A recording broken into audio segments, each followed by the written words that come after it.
Nothing is being done to you, and the moment you truly allow that idea to sink in, not intellectually, not philosophically, but emotionally, is the moment your life begins to change. Because if nothing is being done to you, then everything can be done by you. And that realization is both confronting and liberating at the same time. There is no one to blame, and while that can feel uncomfortable at first, blame was never power, blame was a cage, and responsibility is where freedom has always lived. No one triggers you, even though we've been taught to believe that people, situations, and events are pressing buttons inside of us.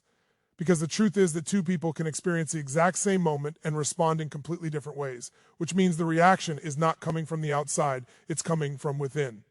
You see something, you create an image, you assign a meaning, you feel a sensation in your body because that pattern has been practiced over time. And when you forget that you are the one creating it, you give your power away and become enslaved to a loop instead of waking up to your own consciousness.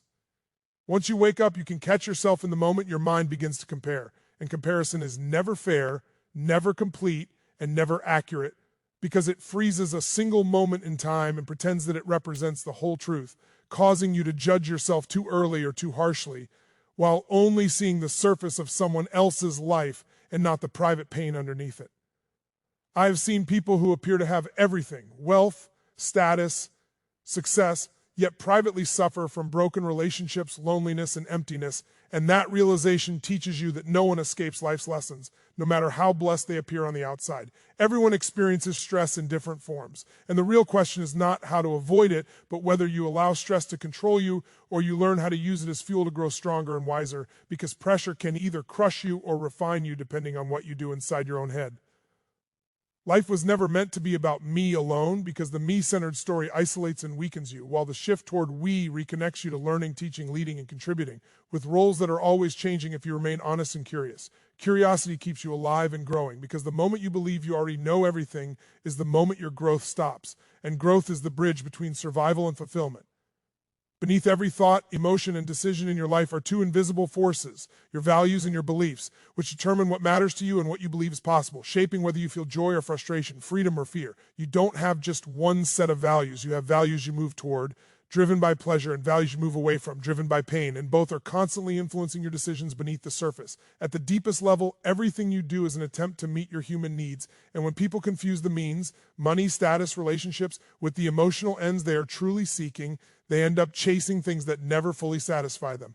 You don't want money itself, you want the freedom or security it represents, and when you believe the external thing will automatically create the internal feeling, frustration is inevitable, because it is entirely possible to have everything and still feel empty inside. The truth is that you are the creator, you are the decision maker, and real change begins the moment you decide, commit, and resolve without leaving an escape route, because momentum is born from emotion, and emotion is shaped by meaning. Anything in your life can change when you remember this fundamental truth: nothing is being done to you. You are the source, and from that awareness, real freedom begins. What truly holds people back is never a lack of ability, resources, or opportunity, but a belief that something is too dangerous, too painful, or too threatening to face, because fear can only exist when you believe that an experience has the power to destroy you, and yet when you look honestly at your life, you will often find that the moments you once thought would break you were the very moments that shaped you into someone stronger, wiser, and more compassionate. Nearly everyone has an experience they would never want to repeat and would never wish on someone they love, yet years later they can look back and see how that hardship forged resilience, depth, and perspective that comfort never could, which is why the hero's journey exists in every culture. It is a universal reminder that growth is born through challenge, not avoidance. Fear is not the enemy, it is a signal created by belief. And when you change the belief, the fear loses its power, because fear requires the story that pain is meaningless or permanent, when in reality pain often becomes the doorway to purpose. The question then is not what happened to you, but what meaning you assign to it, because meaning determines emotion, emotion determines action, and action determines destiny. And the moment you realize that you can reinterpret your past, you reclaim authority over your future. When you believe that life is happening for you rather than to you, fear transforms from a stop sign into a compass, pointing you toward the very places where your growth is waiting, and the courage you seek is no longer something you chase, but something that naturally emerges when belief aligns with purpose. Most of your suffering does not come from new events, but from old emotional patterns repeating themselves automatically, because the nervous system learns through repetition and emotion, wiring itself to respond the same way over and over again until that response feels like your identity. One or two stressful thoughts tend to dominate your mind, and when they appear, your body reacts instantly. Your breathing changes, your posture shifts, your chemistry alters, and before you know it, you are acting from a state you never consciously chose. These patterns are often triggered when your energy is low because low energy invites negative interpretation, while high energy expands possibility, which is why the same problem can feel unbearable one day and manageable the next. The truth is that any thought you are fighting is not truly your thought, because the moment you claim it as mine, you strengthen it through identity, and the strongest force in human behavior is the need to stay consistent with how we define ourselves. When you define yourself as broken, anxious, or stuck, your brain will work tirelessly to prove you right, but when you redefine yourself as adaptable, learning, and growing, your behavior begins to change without force.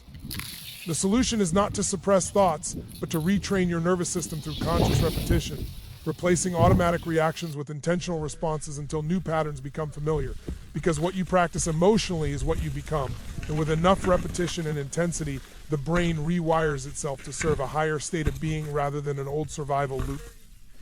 Real transformation begins not with information, but with decision, because a true decision cuts off alternatives and removes hesitation, leaving only commitment, resolve, and forward motion. Many people say they want change, but secretly keep escape routes open, which dilutes their power and keeps them stuck in patterns they claim to hate.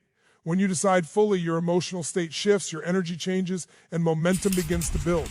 Because momentum is created by emotion and sustained by action, not by waiting for motivation to appear. Anything in your life can change.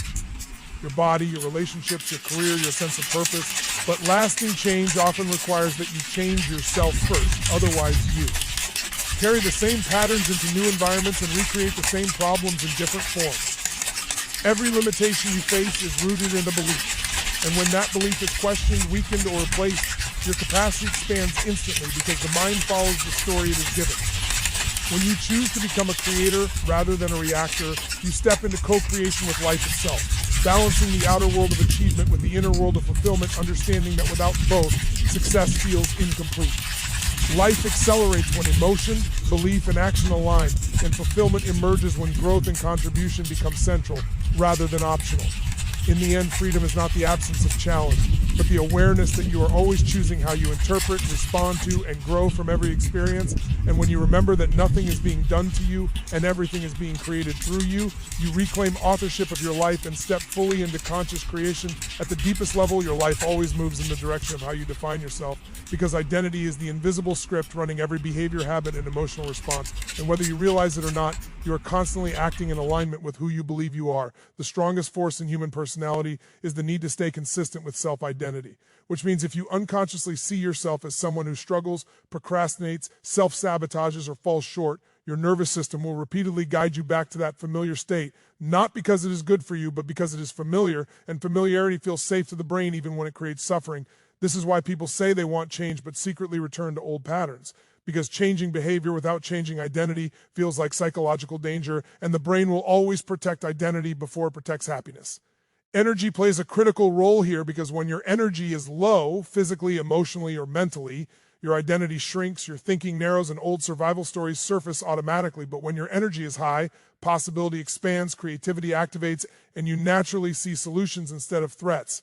This is why the same person can feel confident, capable, and inspired one day and defeated and overwhelmed the next, not because their circumstances changed, but because their state changed, and state always precedes story. Self-sabotage is not a character flaw, it is an outdated protection mechanism that once kept you safe. And the moment you understand that, you stop fighting yourself and start retraining yourself. When you consciously raise your energy through movement, breath, focus, gratitude, and purposeful action, you interrupt the automatic loops that once controlled you, and with repetition, the brain begins to associate power, clarity, and confidence as the new normal. As you repeatedly act from a higher state, identity begins to shift, and instead of saying, "This is who I've always been," you begin to embody, "This is who I am becoming," which opens the door to sustained change rather than temporary motivation. Over time, self-trust replaces self-doubt, discipline replaces resistance, and aligned action replaces hesitation. Not because life suddenly becomes easier, but because you are no longer fighting yourself at the core. This is the moment when self-sabotage loses its grip, because you are no longer trying to escape who you are, but actively choosing who you are becoming. And when identity, energy, and intention align, effort feels lighter, progress accelerates, and transformation becomes inevitable rather than exhausting. True fulfillment is never found in achievement alone, because success that serves only the self eventually feels empty. no matter how impressive it looks from the outside. And this is why so many people reach goals they once dreamed of only to feel strangely unsatisfied afterward. Human beings are wired not just for survival, comfort, or pleasure, but for meaning, growth, and contribution. And when those deeper needs are ignored, life begins to feel repetitive, heavy, or disconnected, even in the presence of success. Purpose is not something you discover once and hold on to forever. It evolves as you evolve, and it often emerges not from avoiding pain, but from understanding it, transforming it, and using what you've learned to serve something greater than yourself. Contribution shifts your focus from what can I get to who can I become for others. And in that shift, something powerful happens. Your problems shrink, your energy expands, and your sense of significance becomes grounded rather than fragile. When you give, teach, support, lead, or simply show up with presence and care, you step out of isolation and into connection. And connection is where fulfillment lives.